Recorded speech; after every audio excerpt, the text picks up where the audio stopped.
চকুপানী, হুমনীয়া, আৰ্তনাদ আৰু তেজৰ কৰাল মানে 30 অক্টোবৰ।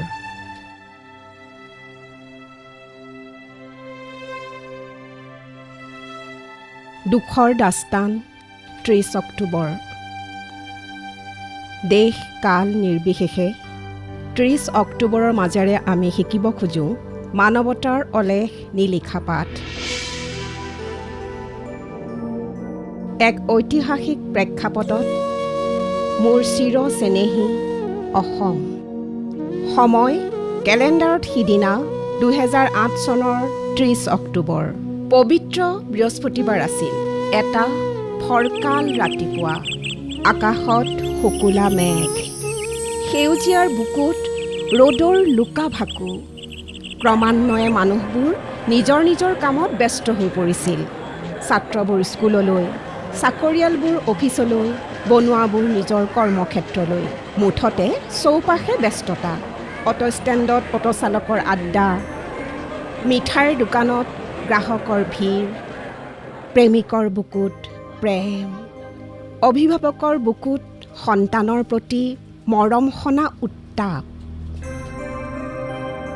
প্ৰতিজন গাড়ী চালক যেন ধনুৰ্ধৰ অৰ্জুন আৰু পথচাৰীৰ খোজৰ ক্ষিপ্ৰতা। এনেতে হঠাৎ এলানি শব্দ কঁপি উঠিল মোৰ প্ৰিয় গুৱাহাটী, কোকৰাঝাৰ আৰু বৰপেটালৈ। এয়া যেন অন্য এক হিৰোশ্বিমা, অন্য এক নাগাচাকি। জুই, ধোঁৱা, মানুহৰ আৰ্তনাদ, স্তব্ধ সময়, স্তব্ধ বতাহ। নিমিষতে চকুৰ সন্মুখতে অৰ্ধমৃত, মৃত আৰু অগ্নিদগ্ধ মানুহৰ দৌৰ। জুইৰ আতিশয্যত মোৰ দেশৰ প্ৰেমৰ সোঁত জ্বলি গ'ল। দিনৰ পোহৰত মানৱতাক আকৌ এবাৰ ভুল লুণ্ঠিত কৰা হ'ল। জীৱন আৰু মৃত্যুৰ টনা আজোৰাত মোৰ সম্প্ৰীতিৰ চিৰচেনেহী অসম যে এনেকৈ ডাউ ডাউকৈ জ্বলি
শিশুটিৰ বাবে এটা ডায়েৰী মিল্ক চকলেট কিনিবলৈ দোকানখনত সোমাইছিলোঁ মাত্ৰ।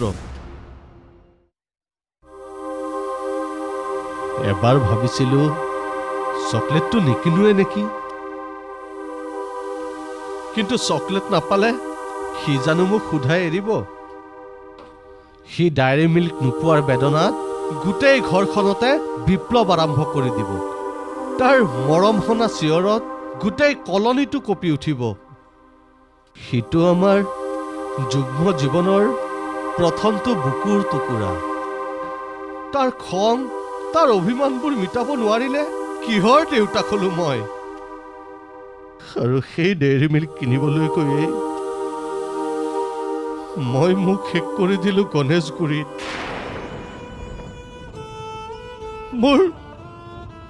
মোৰ পকেটত তালৈ আল ফুলে লোৱা ডেইৰী মিল্কটো নিমিষতে অঙঠা হৈ গ'ল। মই বাৰু কেতিয়াবা সুযোগ পামনে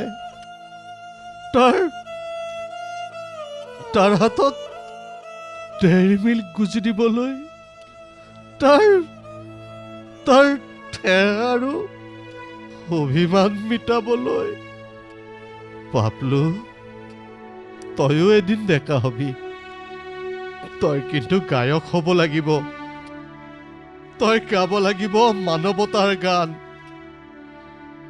তহঁতৰ চৌপাশে এতিয়া মানৱতাৰ বৰ আকাল।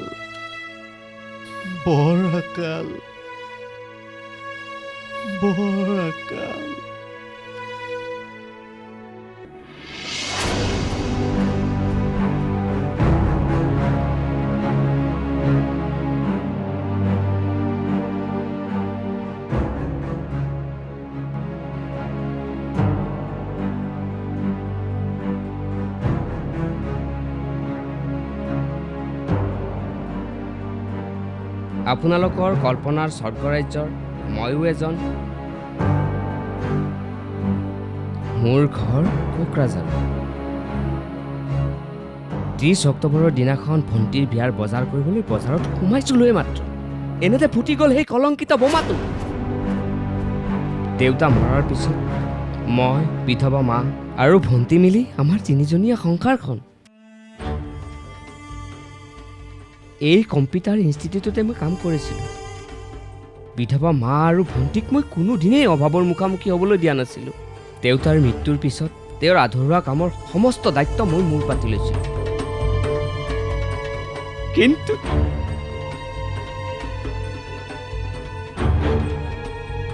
নাই, 10 দিন ভঙাঘৰৰ মেডিকেলৰ ICUৰ বিচনাত মৃত্যুৰ সৈতে যুঁজি মই অৱশেষত হাৰি গৈছিলোঁ। মোৰ গোটেই শৰীৰ চুই পখলিয়াই পেলাইছিল। মোৰ 2টা চকুৰ ৰেটিনা ফাটি গৈছিল, জ্বলি গৈছিল। 30 অক্টোবৰৰ পিছত মই সূৰ্যৰ পোহৰ, পৃথিৱীৰ সেউজীয়া দেখা পোৱা নাছিলোঁ। মা, ভণ্টিও মই বৰ হতভগীয়া। হে ভণ্টি, মাত্ৰ 15 দিন পিছত তোৰ বিয়া ঠিক কৰিছিলোঁ। তোৰ সেই হীৰৰ সেন্দুৰখন চাবলৈ মই বৰ হেঁপাহ কৰিছিলোঁ। কিন্তু এই অভিশপ্ত 30 অক্টোবৰে স্তব্ধ কৰি দিলে, তছ নছ কৰি দিলে মোৰ আশাৰ আবদাৰ।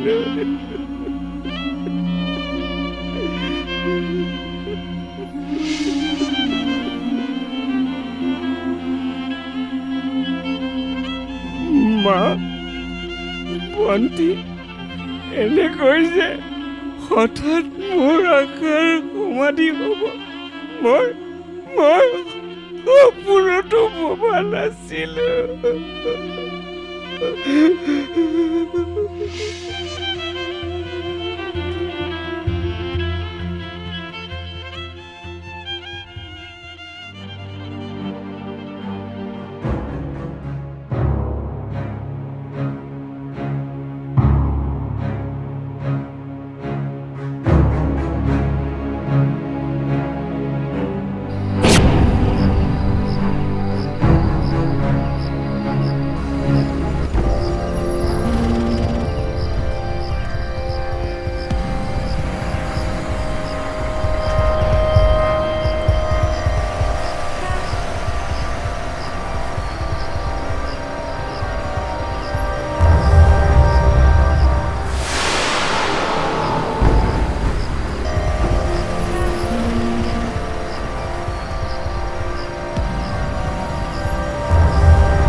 আধা লিখা দুখৰ দস্তাবেজ মোৰ ঘৰ নামনি অসমৰ বৰপেটাৰ।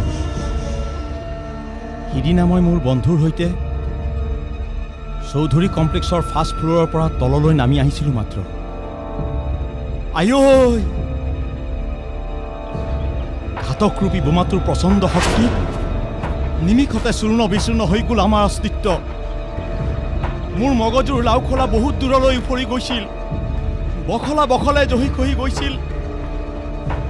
মোৰ ৰক্ত মাংস হৰিয়ে! যেতিয়া মোৰ মৃতদেহটো পুলিচ ভানেৰে চোতাললৈ অনা হৈছিল, লগাতকৈ মই বেছি ফুলিছিলোঁ। মাখিয়ে চানি ধৰিছিল মোৰ তেজৰ কৰাল লগা শৰীৰ। অ' পিতা, মই কিম্ভূত কিমাকাৰ হৈ পৰিছিলোঁ। মোৰ হতো দেখি মায়ে বিশ্বাস কৰিব পৰা নাছিল, সেয়া যে মই।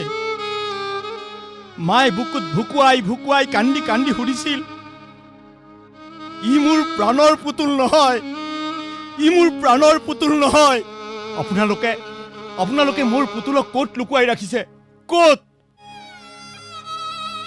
মোৰ মাই কান্দি কাটি বাউল হৈ মূৰ্ছা গৈছিল। যাওঁ দে।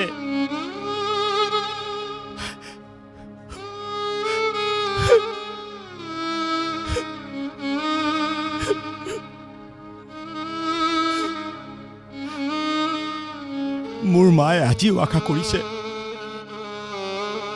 ই ক'ৰবাত অচিন মুলুকত জীয়াই আছে। মায়েতো নাজানে মই এটা সীমাহীন অতি দুখৰ হলাহল। মই স্বদেশৰ মাটিত দুখৰ দাস্তান মই।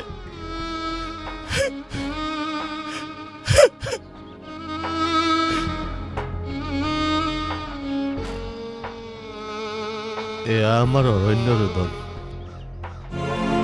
শূন্যত গদা ঘূৰোৱা আমাৰ আফচোচ। মানৱতাৰ বধ্যভূমিত আমাৰ প্ৰিয়জনক এৰি থৈ আহি আমি কি সুখত থাকিব পাৰোঁ? জীয়াই থকা মানুহবোৰে কৈছে আমাৰ সদগতি হ'ব লাগে, আমি সুখত থাকিব লাগে।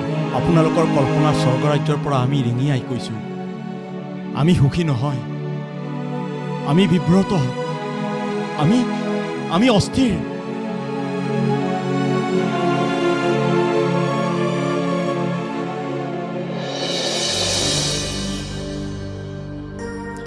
এইবিলাক এওঁলোকৰ অৰণ্য ৰোদন, কাৰণ এওঁলোক আত্মা। আধুনিক বিজ্ঞান প্ৰযুক্তিয়ে ঢুকি নোপোৱা স্বৰ্গৰাজ্যৰ বাসিন্দা এওঁলোক।